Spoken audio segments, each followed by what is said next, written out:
Yeah, with me and Pedro, it was sometimes like father-daughter energy, but most of the time it was like two annoying siblings. I also felt like I was his dad sometimes. Sometimes I was the father. Most of the time, Pedro was the daughter. Why are you so important? I think what really impressed them was the fact that I didn't turn into a monster. Hello, I'm Bella Ramsey. I play Ellie in The Last of Us, and I'm going to be discussing some fan theories for Vanity Fair. Be warned, there are spoilers. There will be sensitive discussions. But, I mean, if you're worried about spoilers, you should go and watch the show before watching this. You should watch the show anyway.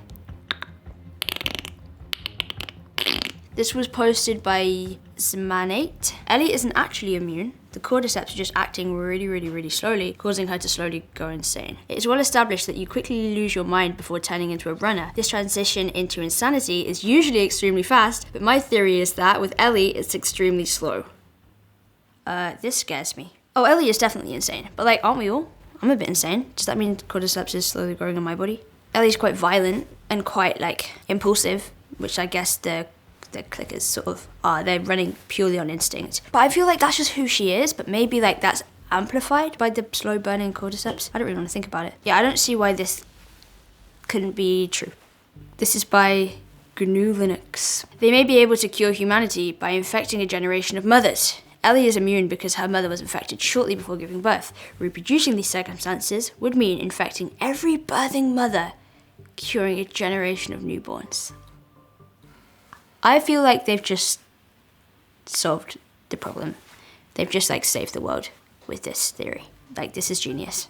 I mean, the mothers would have to consent and like be okay with being infected, but I feel like you'd get a good selection of people who would be up for it.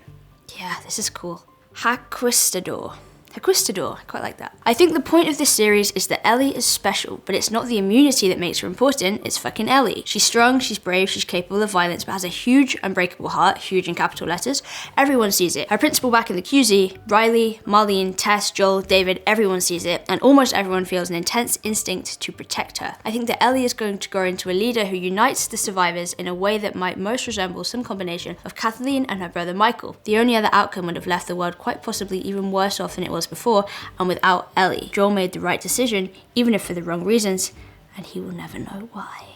So I think this is basically like the underlying story of the whole thing. The immunity is definitely one of the things that makes her special, but like, fucking Ellie is also what makes her special. Yeah, I think like this is like, she delved beneath like the surface level meaning. Oh, don't ask me if Joel made the right decision. I mean, I think he made the right decision. And I think like most people agree. From like the reaction to the series as well, I think more people are like, he definitely made the right decision. I don't think it was even a choice. I don't even think it was a decision for him. There was no other option other than to save her, because he did save the world, but like his world, that's so cringy, but it's kind of true. Klutzy_camp6627. Marlene already knew Ellie was immune and used Riley to get her. In this theory, her character is even more integral to the story because she plays a more critical role, becoming more than Ellie's love interest. Riley unknowingly lays the seeds for motivating Ellie to sympathize with the Fireflies. Why would Marlene recruit a 16-year-old girl simply because, as Riley put it, Marlene was impressed by watching me sneak around? No, Riley was recruited because Marlene knew she was Ellie's roommate and close friend. Marlene already knew Ellie was immune before she got bitten by the fact that she told her Firefly subordinates not to kill her on the spot. She used Riley to get Ellie on board with the Fireflies. I don't want to believe this is true. I want to believe that Riley loves Ellie and that there's no ulterior motive, because that's too much of a betrayal otherwise. But I mean, it's valid. Riley leaving for 3 weeks and whatever is like part of this whole scheme. It would like ruin Ellie if this was true. I mean, she already has trust issues, right? So this would just, I feel like she would never be able to trust anybody again. And I feel like her relationship with Joel would be different also because of that. Like if she found out that this was the case, like she'd start to question everything. Oh, no, I can't believe this. Now it's gonna play on my mind. This one was posted by Nova Euphoria. The Last of Us, Joel's real reason. Joel thought that sacrificing Ellie wasn't worth saving humanity. The same humanity that killed his daughter. The same people that kill each other every day. I think the giraffes symbolize true innocence, the vanishing grace of childhood. This is beautiful. When Joel looked back at the giraffes and they were almost gone, he realized that innocence has left this world, and the world needed innocence. People like Ellie. They didn't need a cure, because the cordyceps wasn't the real disease. It's what people have become. Yeah? Truth. I'm trying to think of like what the youth say, like when something's true. Oh, period. I feel like that episode with David and Ellie shows that humans are far scarier and capable of far worse damage because they also know what they're doing. Cordyceps are much more instinctive, so I feel like that's really the real fear. SL4G, which looks like slag. Am I allowed to say that? Okay, good. Maybe Joel is her actual dad. Whoa, that would have... No. How? That would have meant that Anna... Oh, yeah. I guess Joel is the age to be her dad. Whoa, this is blowing my mind a little bit. That meant, like, Anna and Joel would have hooked up somewhere. When? How? I don't want to think about that. Imagine if Joel is her actual dad. But, she doesn't really look like Sarah in any way. So I feel like they couldn't even be half sisters. Maybe they could. Maybe Joel is her dad. Uh-oh.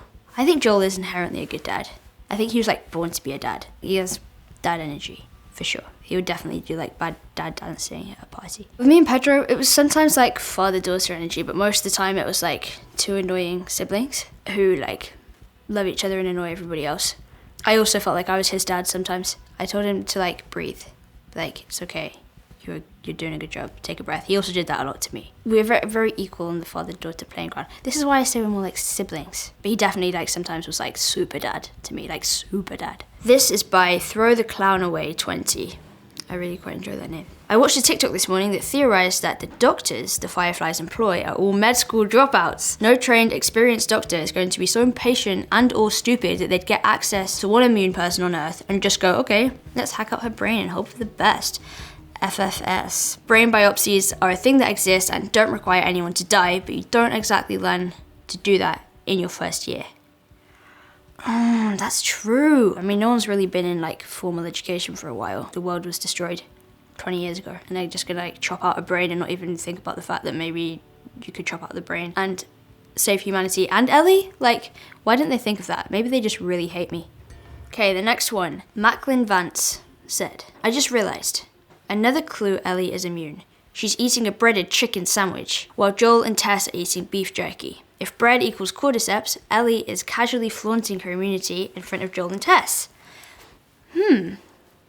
This could be an interesting thing. But I do think that one of the reasons Joel and Tess are eating beef jerky is just because like that's all they've got. I really don't know how they survived though. But the bread thing, I don't know if that's still the case. Like maybe cordyceps got into the initial like one batch of flour, but now more bread is being produced, new batches are being made that don't contain cordyceps, but can they really check for that? I don't know.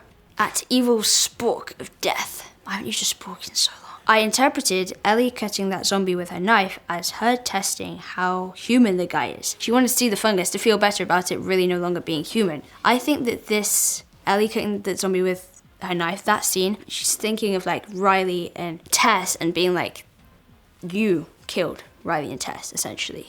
Like the infected guy. It's like, even though it wasn't you, it was you. It's like your people, you killed them. It's like her first moment of real violence and like revenge.